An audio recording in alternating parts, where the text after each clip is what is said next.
Good evening, folks. Thanks for joining us on this beautiful Wednesday evening. My name's Tom. That's going to be Taco, and we're bringing you the business. North American action here in the Smite Pro League, 4th week, and we've got 2 sets that should be very exciting. And I think that a lot of people have really been anticipating some of these matchups. Luminosity, although they had a very promising start, had encountered a couple of roadblocks, but I think that this is definitely one of those weeks that they can start to get themselves back on track. For sure. I mean, these guys, we watched them before, and we'll watch them again, and we'll do so on Mixer. A lot of fun toys to play around with. Of course, you've got the co-streaming. You can watch your 2 favorite players, Weekend and Zapman, for this matchup on their individual streams. That's always fun stuff. I mean, there's nothing better than being able to see the pro players up close and personal from their perspective. It's very unique and awesome, just getting that little bit of extra insight to help your own personal gameplay back at home.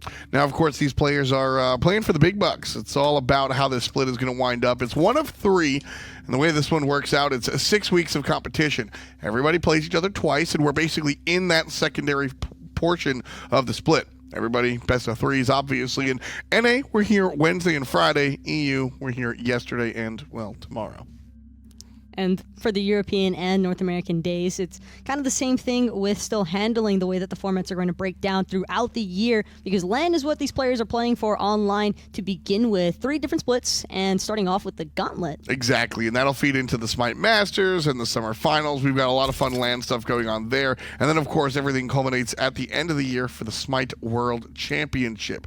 E-United was the team that took home the trophy last time around. Now Europe is trying to jockey for position to see who's going to be on top there. And so far, it's been Energy, the team with the new support, still coming out strong. Kind of just surged up to the top as well. Initially, we were looking at Dignitas as the top dog in EU, but with Dignitas having lost their most recent set to Energy just shot right up there. Rival, Dignitas, all those top-tier teams in EU. The competition is just so close. Now, we see the same thing over in North America as well. Tight competition between our teams here. Counterlogic Gaming seems to be the team to beat, but they are tied for first with Space Station Gaming.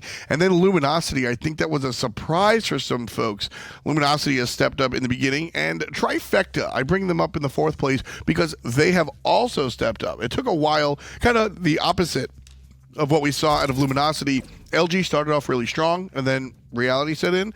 And with Trifecta, they kind of struggled, but now they're kind of doing it.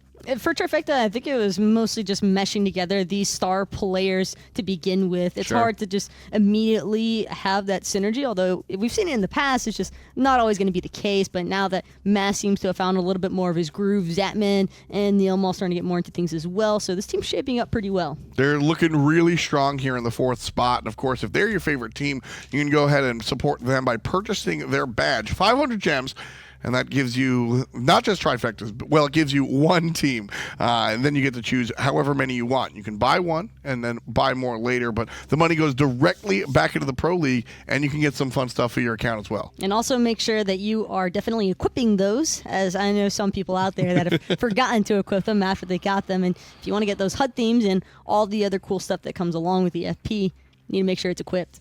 Now, if you want to get some bonus FP on top of your badges, well, you should be betting along with our games here in our schedule. Today, we're going to see Luminosity take on Trifecta.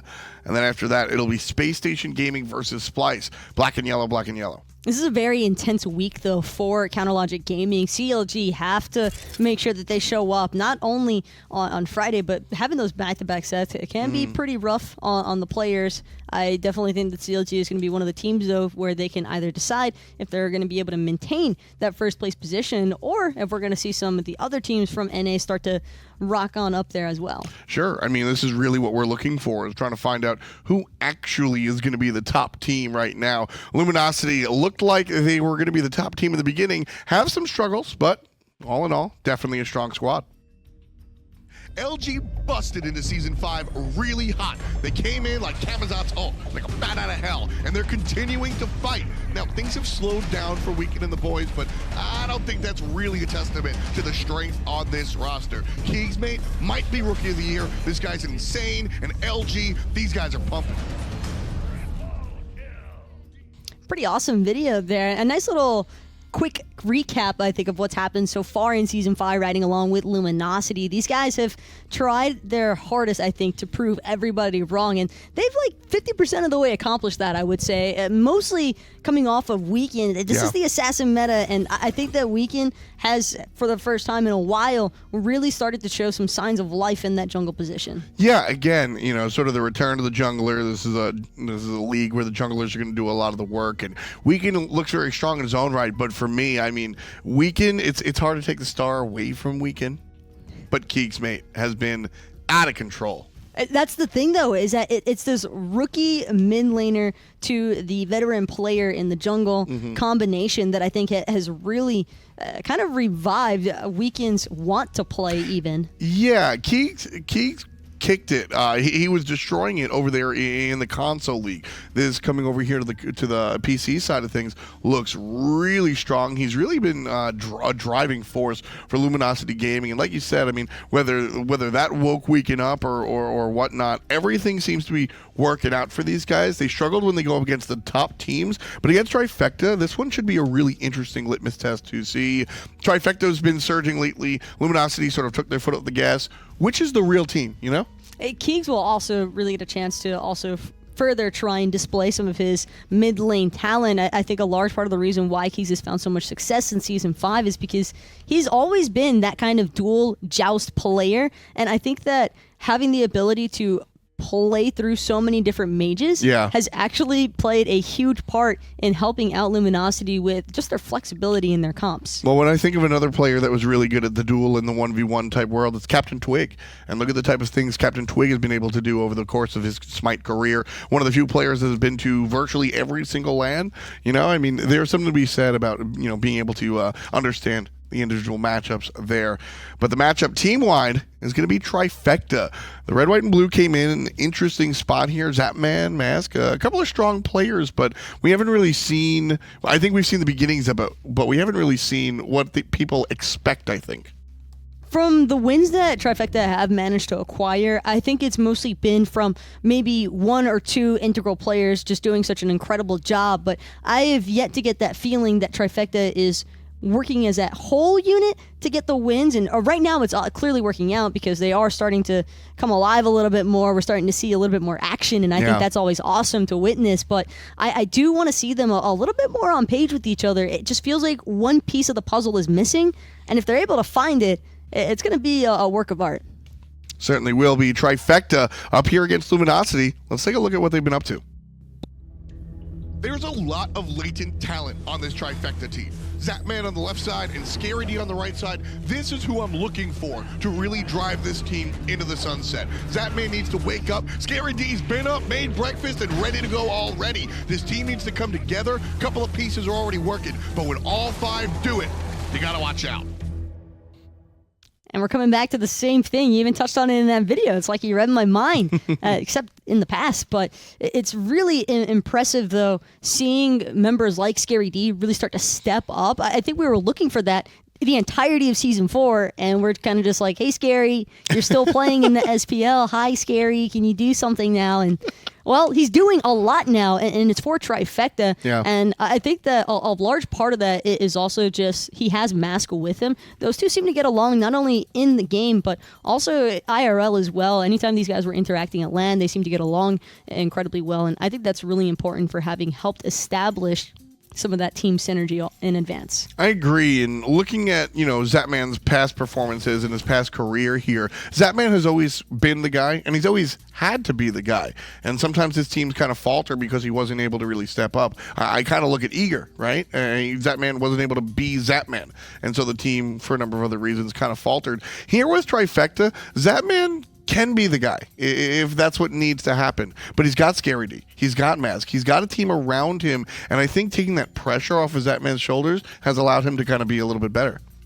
I think the start of the Season 5 and Zap struggling a little bit was actually due to the fact that he probably felt as though he had more weight on his shoulders than what he actually had to bear. His team has done an incredible job at helping make sure that they can still accomplish the focal point of every game, which is, obviously win. But more importantly, they're making up for the fact that even if Zap doesn't have a strong dual laning phase, they're still going to stay positive and try to bring Zapman to be as relevant and back into the game as quickly as possible. And I think that that's part of the reason why we've seen a little bit of inconsistency out of Zapman. But now that he's starting to figure out, hey, I can rely on Mask, I can rely on Scary, I know that they're going to have my back on this, I think we're going to start seeing him relax a little bit more. And that's going to help out greatly because not only is he probably going to watch his positioning a little bit better as on top of some other things, but it's just a nice feeling, man, to trust your team. Absolutely. We'll see if it's enough to get the win here. Trifecta versus Luminosity will be our first game on the docket. And Luminosity will have the first selection. So we'll see where they go. If they ban and they pick correctly, they should wind up on top. What are the odds to Trifecta ban out Arachne? Every team has done it so far, I believe. Every single team. Against Luminosity. If it works, it works. And Luminosity, whenever they get the Arachne, they win. So there's no reason for them to not try and opt for it. I do like what Luminosity are doing already, though, removing some of these global presence gods. I love that Jonas has been a top-tier pick, especially in both parts, really, of the SPL, EU, and NA, and not having to worry about that is going to be pretty nice. Wonder if we see it. Oh, we'll get the Achilles. Ooh. New character here, playable here in week number 4. Achilles, guy's got an execute class that he's kind of in between a warrior and assassin, so a little bit of wiggle room. We'll see if that winds up in the hands of Weaken like I expect it to be.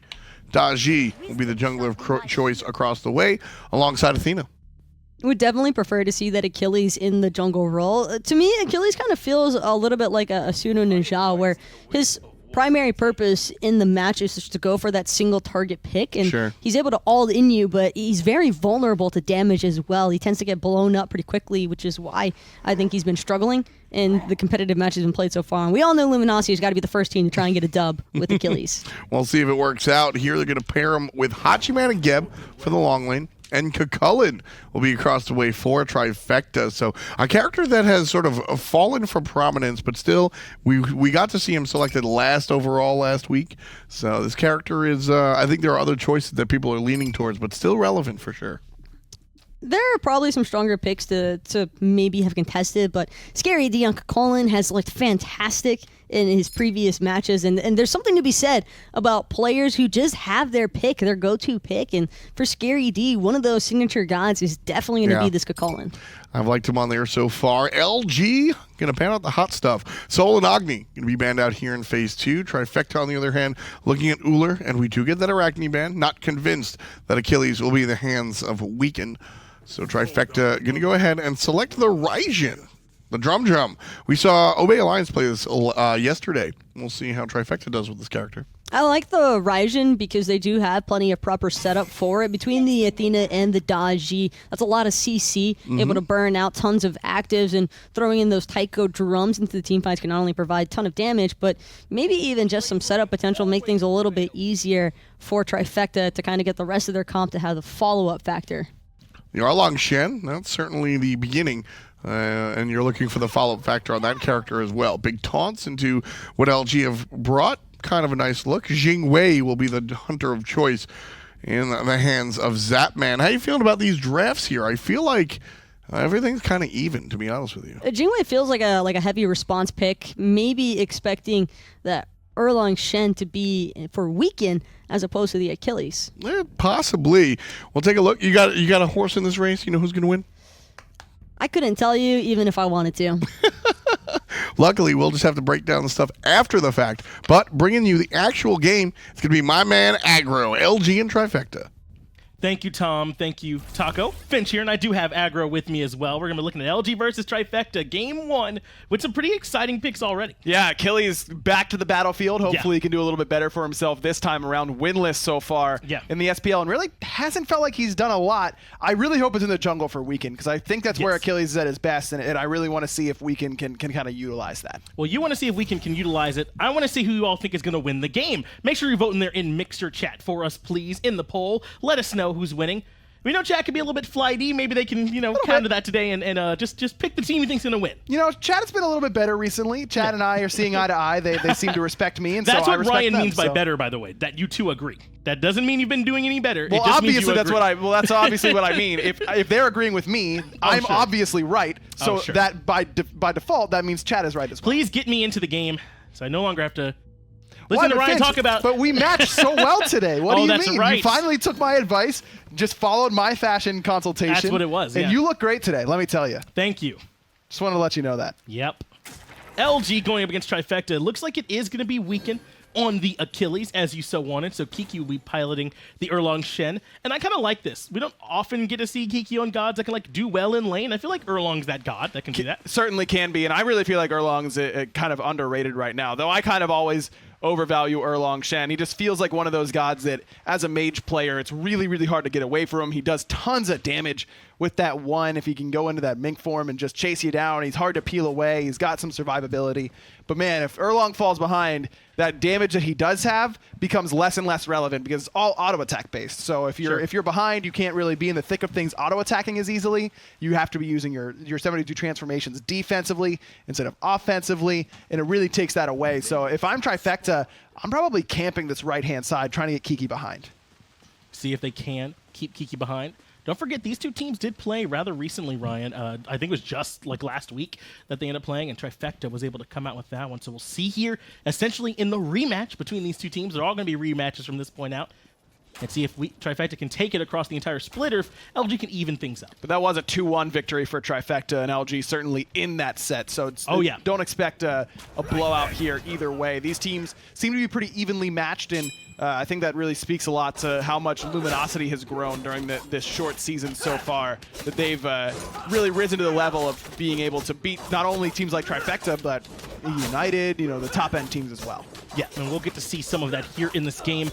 I want to talk a little bit, though, about Metyankey here on this Raijin pick. In the picks and bans, they took us with a lot of good mages still on the board. They really trust Metyankey on this Raijin pick. Thoth was open, Discordia was open, and instead they go for the Raijin. I'm just not I don't know. I'm just not a believer in Raijin these days. I just think that other gods bring more to your team composition, but it does still have the safety. It does still have the early pressure. It does bring control with that ultimate, but I don't know. When even Pretty Prime is struggling on this god, and one of the gods that he's played more than anybody else, I really feel like this just isn't a priority pick right now. Well, you saw it there in the poll. It's very close between the two. 55%, though, going the way of LG, so giving him a slight edge. They have an edge here for Weekend, already forcing the Aegis away from Metyankey, but not going to matter. Keegs is the one that's going to fall for first blood. It will be a 1-for-1, but Trifecta take Keegs down first. And that was risky because Keegs has got to know that he's in trouble as soon as he comes around that corner. Metyankey didn't have the leap available, so I like the idea, but I'd like to see Keegs wait a little bit longer to try and make sure that he's going to get some protection and follow-up from Weekend. Instead, he went a little bit too early, and that allowed Mask and Metyankey to just blow him up before Weekend could get there. We got to see a little bit of that dodgy damage just now, though. Wow. Pretty good. Don't forget that these were the two first picks of the Mask on this dodgy and the NeiruMah rather, on that Athena pick. So those are the ones that were prioritized by Trifecta. Already seeing a bit why Mask looks so comfortable on this dodgy. And I love giving Mask a god like dodgy. He's been really good on the Robin so far here in Season 5, and dodgy feels like that same sort of carry god that he can really utilize and bring a strong performance on. I think Trifecta, for all the star power on this team, sometimes lacks the dude who's going to carry them in the mid to late game team fights, and giving Mask a god like Dodgy will allow him to fill that role for them, and I think he's the perfect guy to do it. And I like it on this composition in particular. There's so many people that you have to worry about using your purification beads on, to the point where Weekend's picked it up early instead of like a blink. You got to worry about the Athena taunt, you got to worry about Raijin's ultimate, and then you got to worry about the Pal-Out from Mask. Exactly. So there's plenty of beads burners, and that means that Mask is either going to get pulls in or force out ultimates, and then NeiruMah can take advantage of those sorts of things. Even Metyankey can force beads pretty easily with those Taiko drums. And if say you don't have purification beads and you do get pulled in, well, Zap's right there with the knock-up. The Persistent Gust, one of the best follow-ups to hard CC in Smite, because it's going to knock you up and guarantee a bunch of auto attacks for a Hunter, which is scary to go up against no matter what point of the game that's in. Yeah, and particularly this Jingwei, I mean, if she has those explosive bolts, could be getting a little bit surprised crit in there too, which can make it all the worse. So wanting to try and avoid Zapman on this Jingwei is going to be Luminosity, as already Weekend backing up a little bit. We're seeing the junglers both hang out in the solo lane as you predicted a little bit, but this could be an advantage of Trifecta. They've got that rage form coming soon too on Scary D. Gonna jump in for a little bit extra damage, but Scary D is the one that can keep chasing this one out. All he needs is the ult to find it, and he does. Weekend not there. And I love that play because Weekend isn't there because his XP harpies are coming up, and Trifecta knows that, and they're using that camp to kind of bait Weekend away from that engagement. Kiki's still sitting at only level 4, means he doesn't have that ultimate to try and heal up, and just no real chance of survival in that situation. Love the timing from Trifecta's gank. You're right, because Kiki's going to be thinking the same thing about his opposing jungler as his own. Weekend leaves off, and we could see Mask kind of hovering in the jungle, giving the signal that he too was going back for his own. So they play to that, able to find that kill, and perfectly timed to that rage transformation from Scary D as well. They just had all the cooldowns they would need. That's how you get an easy kill in lane in the SPL. You gotta try and take what the enemy team thinks they know and turn it on its head, and that's a good way to do it. Metyankey's pretty low here, so doesn't want to get hit by any sort of blink shenanigans. So no blinks at level 1 from Luminosity, as you pointed out. Weekend went for the purification beads, and Geno went for the sprint. So doesn't have to worry about that too much, but still plenty of gap closing ability. Weekend can come out of that jungle pretty quickly on the Achilles, even without blink. Yeah, he definitely can. It kind of feels like Achilles is deceptively mobile, at least inside of an actual fight, if he's able to land that ability onto an enemy god and reset the dash. But Mask wants to be back over here in the solo lane yet again, and good timing. Blue buff is coming up, but the rest of LG are here. We can see Geno making the rotation. Weekend's here as well, so this isn't going to be a free invade. Defender of Olympus, though, has been channeled. And here comes the support, NeiruMah. Geno already nearly dead. Scary will get that kill, but Weekend gets the execute, has that reset available. He's going to use it, try and escape, but it's going to be a tough task to get away from Mask, though he does get underneath that tower instead. Turn their attention towards Kiki, but keegsmate on the rotation. Yeah, Keegs is here, and Metyankey nowhere to be found. Already the apples come through and look for damage, and NeiruMah gets blown up. Keegs is the one that's going to get credit for that kill. Mask now forced to retreat. And don't forget, Weekend was able to make it out. Wow, turned out. I really thought that was going to be heavily in Trifecta's favor. Sure. Ends up going 1 for 1, but still, I mean, it's support for support, and Trifecta get the blue buff. So I'm going to favor Trifecta in that one for successfully stealing away the buff. But you can already see the potency of that Achilles early on. Weekend getting that execute and then still having that available to get out of danger instead of keep the aggression going. Metyankey had a little bit of company there in the mid lane, is going to be able to dash away. Raijin, as we said before, is very safe. Geno and Weekend just kind of looking to clear and see if they can move into the jungle, and they will find those mid harpies there to take away for themselves. Weekend's off to a 2-0 start. This is what you want out of your Achilles jungle. Something that will allow him to play aggressive is just a little bit of an XP lead because he's a warrior. Despite having a lot of assassin-like stats with that passive, giving him extra movement speed and power, he's still gaining warrior HP per level, warrior protections per level. So that'll allow him to be just tanky enough, despite the more aggressive version of his passive, to dive into the backline and not really worry too much about what Trifecta's got going on. Now, Ryan, allow me to... I feel like this is what we see Achilles do, though, right? In the SPL, they get off to this good start, and then they're not able to translate that to the mid to late game. We might have to hold that thought, though. Clout's in a lot of trouble. Geb shield from Geno comes out, even with the airstrike committed from Zapman, unable to find the kill, and Clout's able to get out. But Clout had to use the ult and his purification beads. A little bit too late on that. On the right-hand side, Kiki getting dove yet again. He's going to fall to Mask, and that's exactly what Trifecta seems to be focusing on. Is this right-hand side. Weekend, big stun onto Mask. Execute there as well. Might have another one for Scary. We're going to be taking a little bit extra damage. Has to be careful. He actually goes back in aggressively. Defender of Olympus gets baited out when they see him turn around to do it, and with Keegs on his way, that means that ultimate's going to be on cooldown. Likely Scary D will be okay, but they at least got NeiruMah to use it. I like the play there from Weekend, realizing that he can just force out that Athena ultimate by playing aggressive, knowing that Scary had no other cooldowns available. And going back to what you were saying about Achilles, yes, this is what we've seen from him, is getting early leads and then not really doing a whole lot with it. But what we've seen from him has been in solo lane. So I really feel like as an assassin sort of style in the jungle, he can utilize that lead much more effectively than he can in solo. In Season 5, big solo leads are important, and we've seen teams win games off of them. That's what Trifecta's trying to do here. But I still don't think that it brings the same level of impact as in the jungle. This is an assassin-heavy meta. Assassins dictate everything, and junglers are, whether it's an assassin like Daji or a warrior assassin like Achilles, it just changes the outcome of the game. I feel like Achilles is in a much better spot this game than in previous ones to try and carry it. Yeah, it has always felt like they play through their junglers, even in previous seasons, but in particular in Season 5, because it's so important where you decide to go as the jungler. We've seen early games lost just off of an invade attempt that didn't go through, even without anyone dying, just wasting your time there. So where the jungler chooses to go, and then when you get there, are you ahead like Weekend is? It's so impactful. Kiki's pretty far behind on this right-hand side, so that means Weekend's probably not going to come over and try and get kills on a Scary D, maybe just relieve a little bit of pressure, but even that, I don't know if I'd really relegate Weekend to that right-hand side at this point in the game, because Gold Fury is now within the sights of Trifecta. As soon as Zapman finishes off those boots, by that time the Devourer's Gauntlets will be all stacked up. Jingwei can do that objective pretty quickly with the attack speed steroid that she grabs whenever she gets knocked up by her own persistent gust. Weekend needs to be wary of that and understand that if there is a fight on the left-hand side, he's going to need to be there.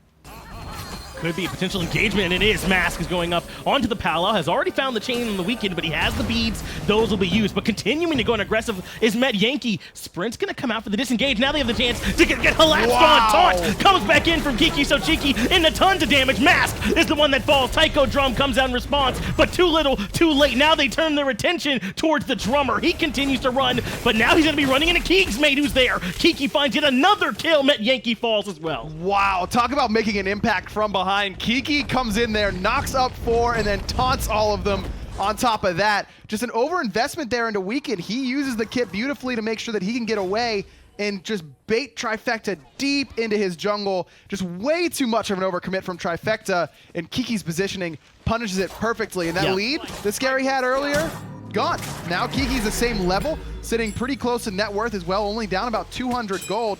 Well, it turns out when you win a team fight like that, it's not going to matter how far behind you were before. And it's tough because that wasn't an overcommit. Sometimes overcommits can happen quickly. Like you go in, you didn't find the burst you're looking for, it all gets immuned out or something like that, and now you're stuck. But, I mean, first Mask goes in, then Metyankey jumps in afterwards. It felt like they really thought they were going to be able to find that kill. It just did not happen, and Kiki perfectly times his abilities to help get the maximum punishment. And honestly, I mean, even if Trifecta do find that kill on the Weekend, so what? They still would have lost multiple members. Yeah. It was just a bad call to go that deep and try and chase down the Achilles. Got to be a little bit more careful than that. Weekend gets taunted in. Palau comes out onto him one more time, but able to use the ultimate to get away. This is the second time that Mask has used that Palau on the Weekend for him to be able to safely just make it away. But Mask has that 20% CDR from the Jotun's Wrath, or his Weekend has gone for the Crusher earlier on. So I have no problem Mask trading out ult for ult in that situation. I just need him to use it as soon as it's up and available again to try and use that window to punish Weekend. Now, correct me if I'm wrong here, Aggro, but I don't think we've seen Weekend be the aggressor yet, really, or LG really in general. It felt like Trifecta has been the one starting up these fights, and LG have done a great job responding to them so far, or at least over here in the solo and in the jungle, it's felt that way. The one time that Luminosity was the aggressors is when Keegsmate was coming around the top side of mid Harpies at level 2 and starting off that engagement on these left side mid Harpies. Other than that, you're completely right. It's been Trifecta, forcing the envelope, and then everyone else coming in and trying to stop that from happening. And Weekend's done a good job of that, and that's something that we see a lot of teams have a lot of success with. I can't say I'm not a fan of it, but I do want to see LG start to be the aggressors at some point, like right now. They are indeed putting the pressure onto Scary D. He's going to be able to keep walking right on out of there, though, without too much trouble. Had the Rage form coming with that Hell Shield and extra skills coming out, I think LG knew better than to pursue the Kukulkan too far. They are going to take a look at the red buff, but Trifecta responding with an aggressive positioning on the duo side. Blink forward from Mask. Clout early on the beads, and now has to use the ultimate just to get away. Thought that Athena taunt was going to hit him, but it was already used there. I guess scared off by the blink sound from Mask, but Clout has not been able to have pressure yet in this game, and that's a good sign if you're a Trifecta fan, because Clout's been a big part of Luminosity's success. Chance here for Geno and the rest to collapse on top of Mask. Cataclysm and the apple are all that it takes. Keegs gets the hit, and Mask is the one that has to go to sleep. We'll see him in another 20 seconds. Yeah, I don't know what Mask was thinking was going to happen, because he doesn't have beats. He's got Blink at level 1, and he's walking right next to a Gep who CC chains pretty well. That was definitely a moment for Luminosity to say, wait a minute, this dude doesn't have beats. Just kill this guy. And Keegsmate's golden apple ensures that no Trickster Spirit escape happens for Mask. Just good identification, but by a bad play on Mask.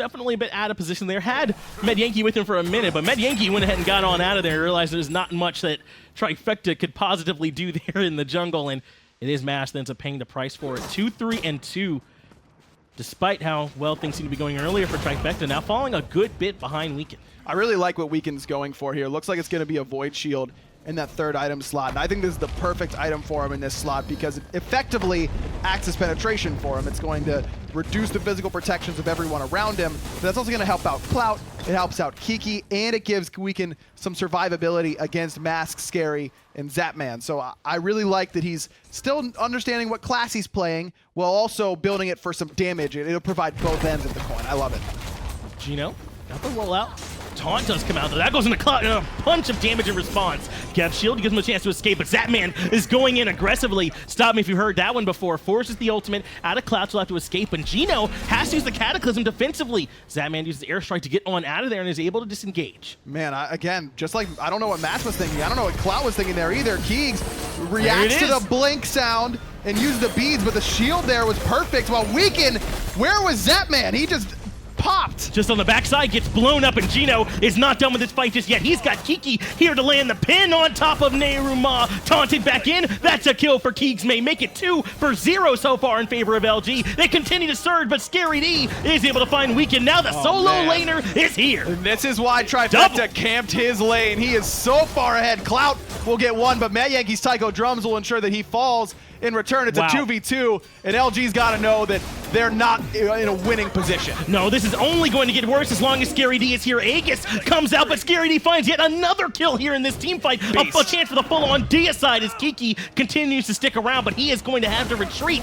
Between Metyankey and Scary D, it's just too much damage. As soon as Scary D showed up here, aggro, this whole fight flipped around. It really did. The dude's just playing out of his mind right now. This is the best we've seen Scary play in a long, long time. And I'm not talking about this game. I'm talking about this year. Season 5 has been the year of Scary so far, and enemy teams just don't have a lot of responses to him right now. Zap and Met need to be pretty careful here. Neil's gonna get here in time just in case. Both getting a little low. I was getting a little worried about him. I mean, we saw Zap lose to a jungle boss last week, I believe, to the Fire Giant. So I just wanted to make sure that, didn't happen again. They are able to secure the Gold Fury, and that, look at the chart, that brings that lead straight back down that LG had built up for themselves. Now 1,000 in favor of Trifecta. And just like I was, saying, I don't like that call from Trifecta to play aggressive on the right whenever they chased Weekend down and lost that big team fight. Don't like LG playing that aggressive on the left when the rotation from Scary is coming in. Yeah, Kiki kind of evened it up and got closer in level, but Scary is still playing at a really high level right now and is playing the Kakula and is nice steal away by Clout there with the long-range auto attack. Just too much aggressiveness from LG. They'd already won that little scuffle. Go towards Gold Fury and bait it there, then try and get Scary in alone. Just too much aggressiveness ends up costing them not just a little bit, but a whole lot there. Not only the team fight, but the Gold Fury as well. Yeah, that was a little bit reminiscent of like old school Cyclone to me, but instead of doing it like on an assassin and coming in and cleaning up the kills, he's playing the Kakula and getting it done. Weekend, though, not to be outdone, looks a little bit more for NeiruMah on the jungle. Isn't able to find it, does hit the stun and force him back, but he'll just come back and farm up a little bit with his team here, aggro. 4-1-5, despite that team fight, Weekend still having a good game for himself on this Achilles. I love the Divine Ruin pickup for Metyankey on this Raijin because none of these characters really stand out and say, oh, I really need anti-heal, but it's great against Erlong Shen. Shuts down that big ultimate from his big heal from his ultimate, and Weekend gets a ton of healing from that second ability on this Achilles. This is the perfect pickup for him. Still spending a lot of time over here with Scary D. They got the ultimate out from NeiruMah last time, so Defender of Olympus can't come out again. They do at least get the range transform, but he's able to back up without really committing too much this time, and this seems to be a bit of a focus for them, is focusing out Scary D over here on the solo side. Now, as much as I like Metyankey's Divine Ruin, I really don't like keegsmates at all. I mean, there's not a lot of healing that you have to worry about on the other side. We're talking the lifesteal from Zapman. This is a very European-esque build where European mid laners seem to just love to build Divine Ruin because, I don't know, maybe they like purple or something like that. But in this situation, there are just better pen options for keegsmate in this slot. Spear of Desolation is a little bit more expensive, but certainly would have gotten the job done. I've even seen some Discordia players go for Spear of the Magus because of those little the little drop balls from the Unruly Magic will proc that Spear of the Magus. I'm not a big fan of that, but I feel like even though Divine Ruin's more Spear of Desolation's more expensive in this slot, it's certainly worth going for on the Discordia. Could be trouble for Mask yet again. Has to go up into the powwow just to get away. The apple ends up hitting Neil, which isn't the biggest problem, but they are going to be pulling Geno. Mask has nowhere to go, though. Weaken is the one that ends up getting that one. Geno wants to continue going into the jungle, jumps away, does Metyankey, so he'll be safer now. Clout is stepping forward a little bit, but LG now controls that space. Master's on a different page than everybody else. He wanted to go in, and the rest of his team not really in position to help him out there. Just needed a faster response from the rest of Trifecta, and that's a couple times now that Mask has been in the wrong position. I mean, he is 4 levels down right now to Weaken, significantly behind. That's with Mask getting off to a great start. This is something that we've seen from Mask before. He gets off to good starts, and then just a couple bad plays here and there, it seems to shake him up, and just has a rough game after that. It's got to stay focused even after getting picked off once or twice. And the lead is bad. And from Dodgy, you definitely want her to be close so she can get all that damage off, but certainly the powwow can still have a big impact for Mask here in the fight, at least to try and take away some relics or cooldowns and potentially give Mask a chance to have an impact that way, but it certainly needs to catch back up here with Weaken in terms of build and XP, because level 13 right now, I mean, almost as low as NeiruMah, just too low. And it looks like Mask is going to go for a Bloodforge here right after Heartseeker, and I do not like this pickup. If that is what he's planning on going for, though, I can't imagine he's building anything else in that Spike Gauntlet tree because it's so expensive right now, and he's not getting a lot of gold. He's really far behind. Get a Titan's Bane, you know, something cheap where you'll be able to do a little bit of extra damage to all of your opposition. Go for something a little bit cheaper that can give you a big oomph right now. Get a Spirit Robe to try and, you know, mitigate some of the CC chain damage the Luminosity has coming for you. A Magai's Cloak. I just feel like if you want to go damage, I don't have a problem with that, because if Dodgy commits to not doing damage anymore, what are you picking her for? I agree with that. But at the same time, you either pick up an item that gives you a little bit of CDR and survivability so you can keep getting your damage off and not get killed right away, or go for something cheap. It's going to be forever until this Bloodforge gets finished. Yeah, it's an item that we've seen be built a couple of times from behind where it could be a little more expensive, hopefully trying to just benefit from the passive. But as you said, Ryan, we'll see what the plan's going to be for him. Gold Fury is going to be right back up here on the map soon, and we'll see them group around that. Plus, I mean, Keegs has that Divine Ruin, so you're just kind of... Oh, sure, yeah. You know, you're not buying Bloodforge for the lifesteal explicitly, but it doesn't hurt, and you're getting less value out of it because of Keegs' itemization that's already complete. You're not forcing him to build anything. He's already built it, and he's just kind of happy when he presses tab and sees, oh, he's buying Bloodforge. See, I knew I should have been building this Divine Ruin.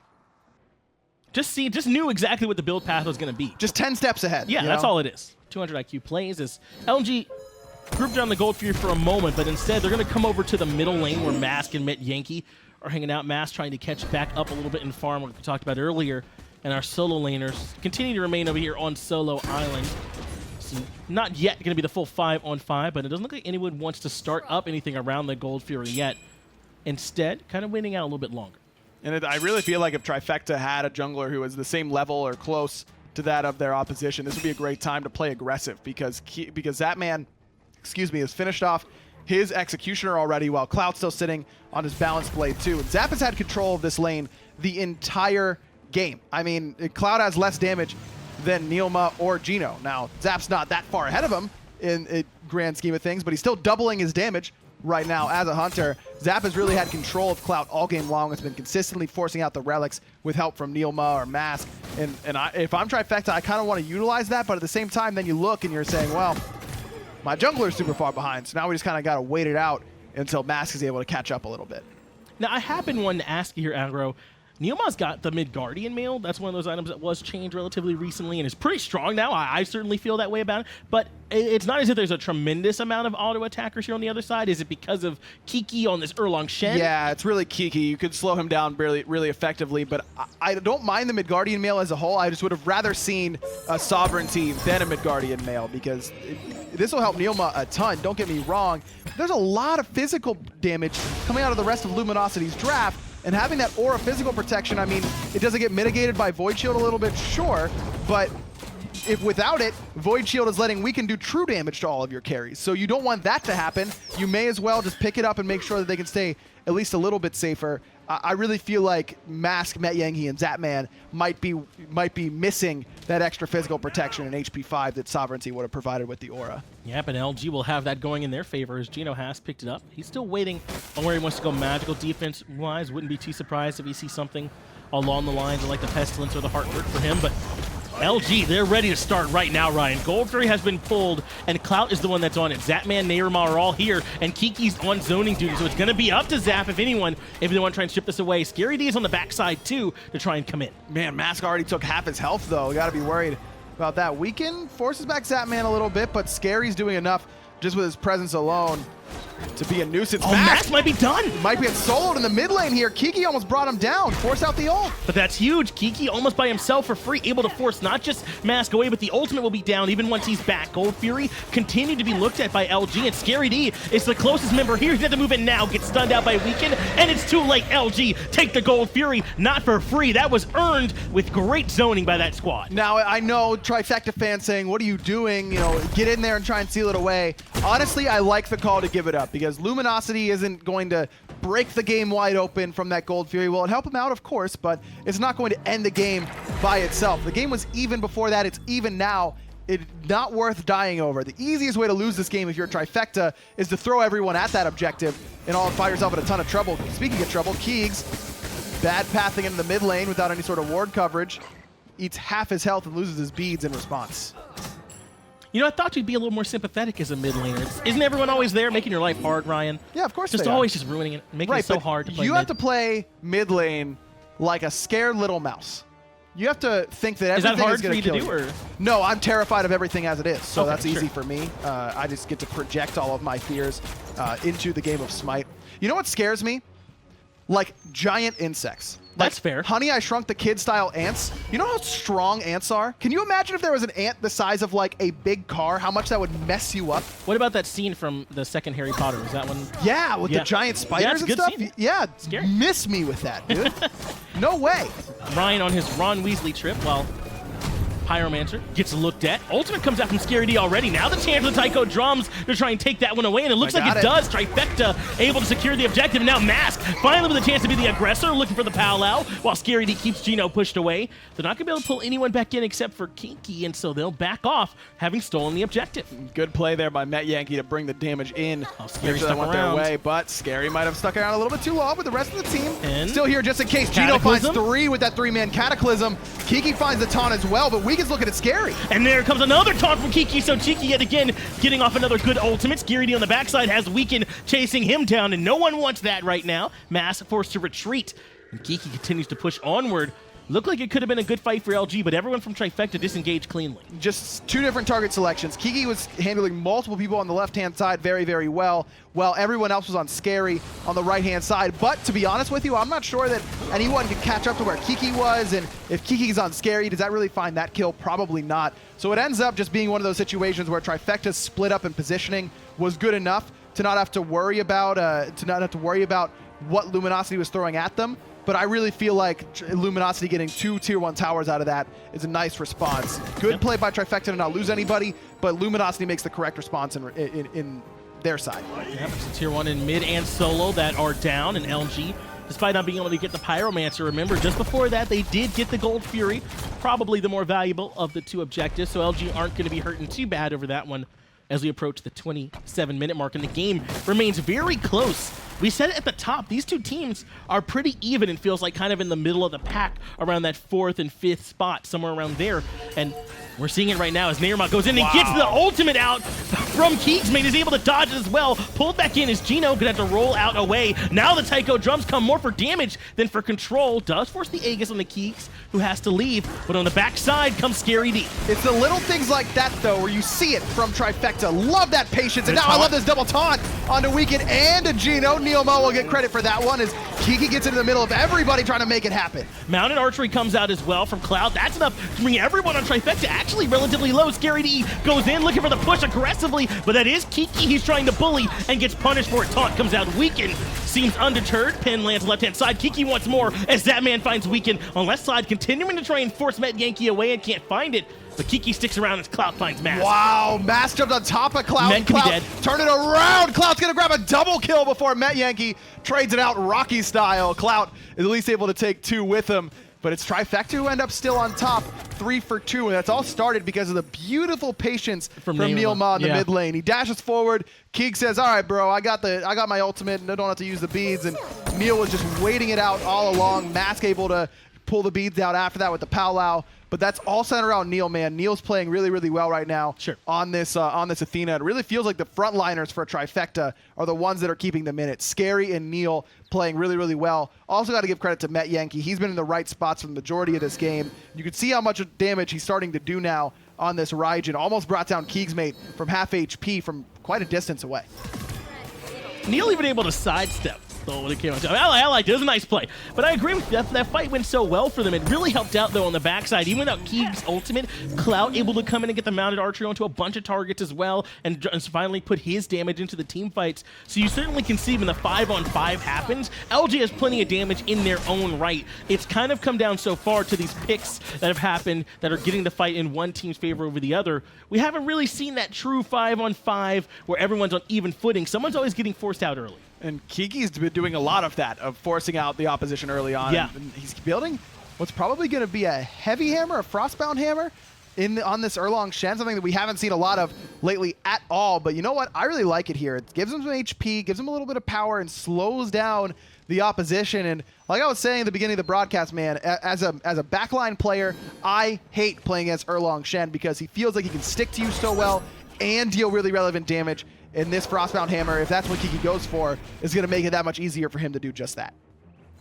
Job is going to be a little bit harder for Kiki and Clout, though, on yet another Midgardian male been selected. This one's going to be on Scary D. And again, that it's not no longer the chance. It just procs now, and it stacks up as you have those successive basic attacks in a row. It is going to make it a little bit harder for Kiki and Clout, but we've seen Clout do plenty of damage just from his abilities as well. So I don't think he'll be hurting too much, but it's certainly going to limit how much he can do auto attack wise. I do like the Midgardian male pickup, as I said. It's worked out for Neil so far. His team has been doing A-okay without that sovereignty, and he's been able to survive a lot because of it, and with Scary picking it up as well. Good luck trying to bring him down if you're anyone not named keegsmate on Luminosity. Bit of a grouping around this Gold Fury already. We are 30.5 minutes in. It might not feel like it. This game has been paced so well by both these two teams. This Gold Fury not going to mean as much as it once did. Instead, LG looking to see if they can force Trifecta into a bad fight. It's Weekend who's up front. Trying to see if they can get NeiruMah in on the right-hand side. Going in is KikiSoCheeky, and he's looking for Mass. Finds the 3-man taunt, but no immediate follow-up. It's more to get him out of there than anything. Tycho Drum committed. A lot committed, actually, on a Kiki, who just walks away. Nice shot there from Keegs, long range to force Metyankey back with that ultimate. Did about half his HP with just that golden apple alone. Clout, knowing that a couple people are backing, gonna head straight towards the Gold Fury, because Kiki's got that teleport up. He's right back. They are here, and blinking in for the Cataclysm is going to be Geno. Weekend's there to follow it up, and Zapman already forced to retreat. They turn their attention right back towards the Gold Fury. Scary D's here, but he's kind of the only one. This Gold Fury likely going to be going the way of LG off a strong team fight from them there, Ryan. Again, forcing everyone back. And this is what I really like about Luminosity as a team. Yes, they're performing a lot better than a lot of people thought they would, and I never had any doubts about the talent level of this team individually. I think that people really underestimate Kiki as a player. I mean, look at what he's done so far this game. I'm a big believer in Keegs, as I'll go on my rant later, because Geno is in a ton of trouble. keegsmate as well. Already both relics used by the mid lane mage, but still gonna get pulled back in. Yeah, Keegs is pulled back in. He's already gonna be blown up. Metyankey, though, falls in response. Weekend is the one that ends up finding that shot. 1-for-1 mid for mid as the taunt comes out from Kiki, but he actually gets pulled back in and could very well fall. Mask falls as well to the pressure this time from Clout, and LG turn their attention back towards Zapman as well as NeiruMah. Zapman gets one kill, but he's standing inside of too much damage. Geno is eventually the one that's able to take that one down as well. And the fight ends up being 3-for-2 in favor of LG. Wow, great plays by Clout there in particular. The Aegis to stop the burst damage from Mask. If he gets hit by that Trickster Spirit Horrible Burns combo, he's dead to rights. No chance to survive. But Geno with great peel, understanding where Mask is going to go, and then Clout with the Aegis to make sure it bought him enough time as well. Scary got in there, but just missed, stealing away that Pyromancer. Not going to be able to keep fighting here either. Now the objective's been taken down. Can at least get vision control and try and make things a little bit easier for Trifecta moving forward, but yet again here, Ryan. it seems like Trifecta can't seem to get these teamfights going quite their way. And even when they do, they don't seem to get a lot off of them. And that's what I was about to go on my long spiel about, is that Luminosity's objective focus has been the differentiating factor for me between their wins and their losses. When they're able to find their wins, it's because they're winning their team fights. They don't blow people out most of the time. It's some close engagements. It's maybe not even getting kills. That second Gold Fury that we just saw, where it's Kiki and keegsmate forcing a couple people back, then Kiki teleports in to make sure that he can zone alongside Geno and make sure that the Gold Fury goes in Luminosity's favor.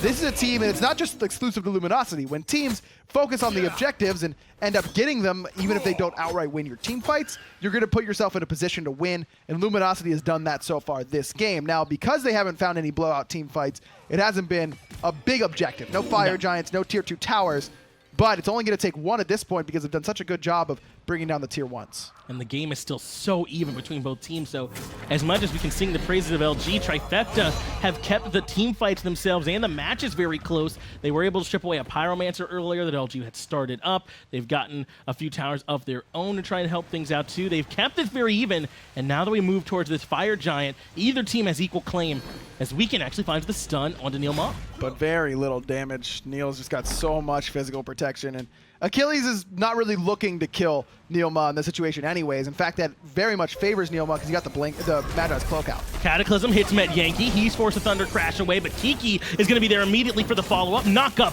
into the taunt, but gets forced away by the damage. Actually goes into the Taiko drums because Mask is here to help out. They try to collapse onto Kiki, and it's successful. Mask finds the first kill to fight with a little bit of help from his mid laner. Keeks, though, dove very deep to get the trade back out 1-for-1. Wow. Very low on the backside. Zapman forced to Aegis away from Weekend's damage, but he's right there and punches him into the ground. And Clout's handling Scary on the backside. Mask gonna come in though and find the kill, gets the Bloodforge shield as well, while Neil actually taunts Weekend away from Mask. Keeks gotta be careful here. Big damage coming out of Mask. Force out the Aegis, and Scary's back. No Palo available though, so Mask has to be careful himself. Jumps in one more time looking for Keeks, but Geno is still here. On the backside, Scary D continuing to fight this one out, but it's with Weekend, who's very, very healthy and unafraid. They're looking though for Mask, who did manage to safely disengage and end up being 2-for-2 again. Man, these teams are so even right now, John. I mean, every fight seems to be 2-for-2, 3-for-3, 2-for-3, one way or the other. It's so hard to say exactly who's going to come out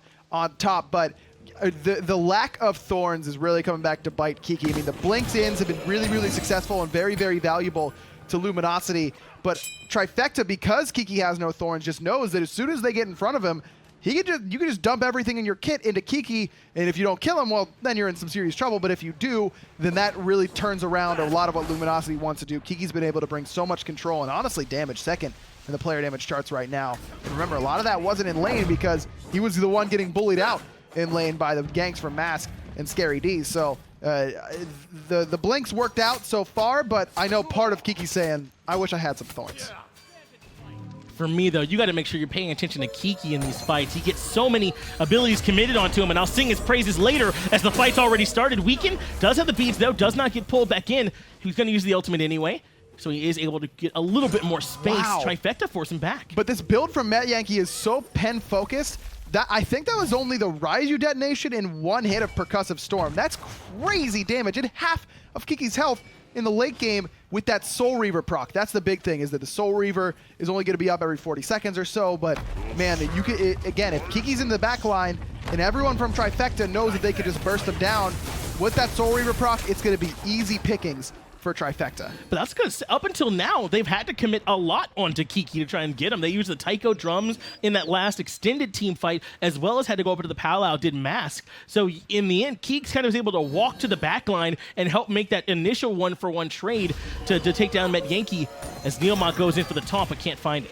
He'll take about a third of his HP in response. Good damage from keegsmate. Weekend got it all by himself, and Mask realized that Blinks forward looking right for him. No beads right now for Weekend, and he's going to fall to the damage. The ultimate was forced out earlier on. He paid for it. Now KikiSoCheeky is trapped inside the Taiko drums. That was not the beat he was looking for. Clout does eventually find one kill in favor of his team. Mask is the one that falls, but Scary D is undeterred and continues to look for Geno on the backside. Clout was coming in looking for some kills and finds the two-man stun, but it's not going to be enough. No way! Finds some kills, actually finds a double kill. Turns that one around. Keeks comes in as well. 4 members of Trifecta have fallen. LG still standing with 2. Wow, what a play by Clout. He finds that double stun through the Aegis. I counted him out. From Metyankey. I think all of us did, Trifecta included. And now Keegs just gets to chase down Scary D with a little bit of help from Geno. Keegs gets to stay, he stays so safe during that entire team fight. A little bit of a mistake there, actually auto-attacking Scary when he shouldn't be because of the mid-guardian mail, but it happens, it's okay. Keegs stays so safe. Look, Weekend gets picked right there, and the fact that Luminosity doesn't just get wiped and lose Fire Giant is a miracle in its own right, huge. because Trifecta committed almost nothing to him in the way of ultimates. It was just that Tycho drums that also ended up bringing down Kiki at the same time. So even though it was the taunt from NeiruMah and the blink in from Mask, that's still not a lot to invest for 1 kill at this point in the game. But man, the turnaround play from Clout to play that aggressive in that back line and just bring down Zapman. Keegs also did a ton of damage. I mean, that's why I really feel like people were underestimating this Luminosity team, was because I think that Clout is a top hunter in North America. The dude has just performed so consistently through the years, obviously under the name Vedium, because we'll talk about that later. I keep waiting until the day I'm just going to talk about how I dislike the name change. But regardless, he's been a beast for a long time. He's always been a really solid land performer as well. I think that he gets really undersold among North American hunters, and that play is a pretty good display why. Yeah, that couldn't be made a bigger deal. We can't oversell it because, like you said, Trifecta started that fight off the dream way that they wanted to. They caught Weekend without an ultimate, without the beads on the left-hand side, found that kill, able to bring Kiki low and find that as well, but Clout turns that one around. Now here we are, instead of Trifecta taking the Fire Giant and sieging, they're having another 5v5 fight. Geno does get poked down very low, has to Geb shield himself, tries to roll away, but gets interrupted. Trifecta have poked him down pretty well. Keeks has got a 3K pot right now, so he's going to be swinging really, really hard. Still has red buff on him as well, so that's a really big power spike. Linking in one more time. Weekend finds the stun and up into the pal out. Goes Mash on the backside. Scary D is looking for keegsmate, but gets knocked up, interrupted, and controlled. He does use the ultimate as Kiki finds Zapman, but Zapman finds Clout. Kiki falls as well, 2 for 1 in favor of Trifecta. Scary D now has Defender of Olympus to help him out. The collapse appears to be on. Metyankey, despite being low, continues to push in with NeiruMah there to help out. Weekend comes around the corner, gets taunted and controlled, but there's no more damage to follow up. But Trifecta, despite being up a member right now, has to be careful because Keegs has the potential to turn this team fight very, very quickly, and that's why they're retreating. Geno actually blinking forward, finds a couple with that knockup, but he's way farther forward than the rest of his team. And that was the damage from Metyankey coming back out. Geno couldn't find anything except for a little bit of damage coming his way. His team, though, still controls this Fire Giant pit.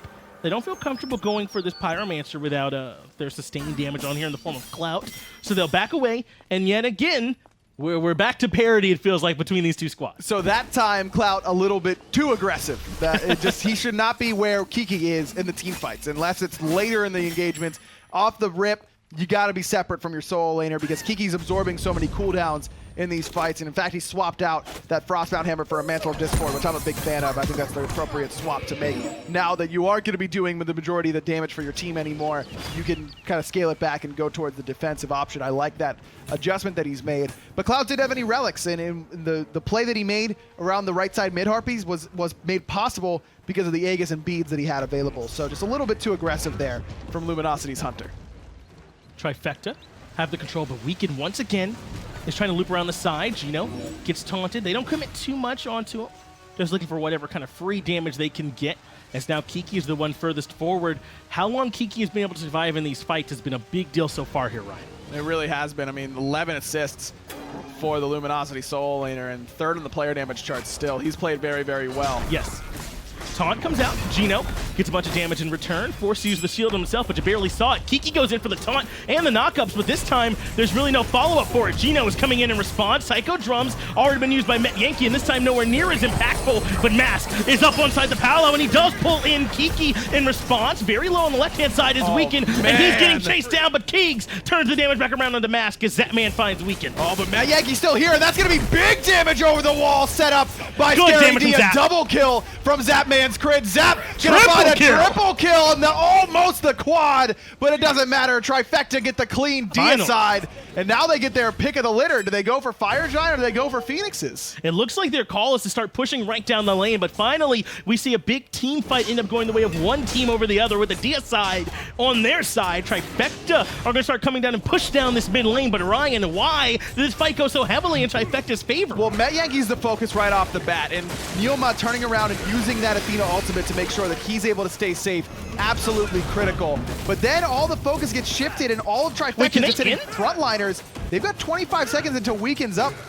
No, they've got a minion wave, but it's not too big here. They're definitely going to try. This is going to be close. They're definitely going to go give this one a try. It's not going to come down to who responds, but their health bar is here, and they're doing tons of damage. I think they have a chance. The Titans down below half health. Trifecta of one late game deicide take game one off of LG. Wow, it all takes one team fight. Wow. And it's Trifecta's one to take. And again, it's just the target selection from Luminosity a little bit off the mark. Looking at those tanks, but I honestly thought it was going to work out well for them because Keegs wants to hit multiple tanks in a small area with how much penetration he has in the build. He spread the apple. That's what ended up killing Mask.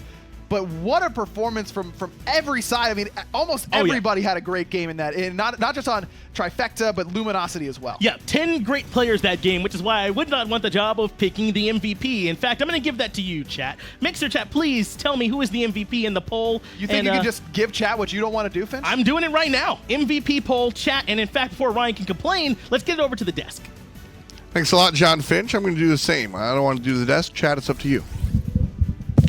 We've already seen this one before. It's not as exciting until you take off running. Not funny. Not funny at all whatsoever. That was a loud siren. Anyway, a loud siren should be shown for Trifecta. One team fight wins the game, and bang, there it goes. These guys were tied up almost the entirety of the game.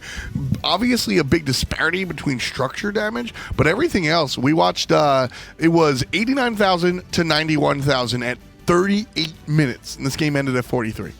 It's just the last two team fights, especially that last team fight, and Zapman finally living up to that name. I think that he's had his own bar set for a while now by the public, and this was Zap touching it. It's funny watching Zap sort of come back because he really hasn't been there for a while. You know, and watching this and coming to this is the Zapman that I think a lot of people expected to see in the beginning of the season. Scary D, though, continues to do it. I mean, Scary D, trust me, just impressed is the word I'm going to use. I don't consider Kakolan the most top tier pick right now in the solo lane. Guardians seem to really be running rampant there, if anything. And Scary D, though, just making it happen time and time again with Kakolan. I think Luminosity thought that maybe they could try to counteract it if they went for this aggro double warrior kind of composition. But the Erlang Shen, Kiki had an awesome initial team fight. I love that team fight the team fights that they had at the start. Kiki got off some great taunts with Erlang Shen, but unfortunately, as things kept breaking down further and further, Trifecta just steadily pulling further and further ahead. It was really crazy to think about because Luminosity actually ended up with 2 members surviving in a practically full team wipe against Trifecta, and for Luminosity to have actually made it out of there alive, I thought Keegs for a moment there was going to single-handedly carry this game for Luminosity, but thankfully enough, he had the rest of his team to back him up, and unfortunately, in the end, it didn't really seem to matter, but you cannot kick yourself too much for that kind of set. No, not at all. I think, I forget who said it, whether it was Ryan or Finch, but all 10 players kind of went out and played. Zapman ultimately puts a dot on the game with a triple kill, but like I said earlier in the set, it was all brought to Zap by way of Scary D. Over there in the short lane, using Kakulin, which, as you mentioned, not the heavy carry that this character used to be. A 5-1 and...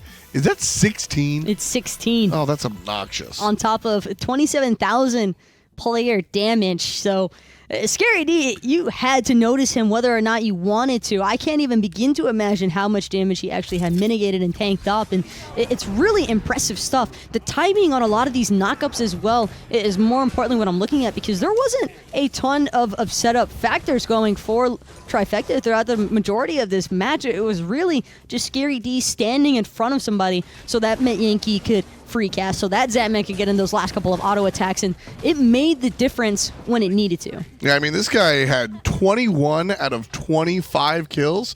I mean, not kills, but just assists, etc. That's an incredible kill participation, especially for a solo laner. I mean, what Scary was able to do that we've seen since the beginning of the season was get that lead early and then move it across the map. A lot of times you see these players get these leads and they don't do anything with it. Scary's the opposite. He keeps bringing it to the opposition. Love to see that. I hope Scary D keeps it going right now.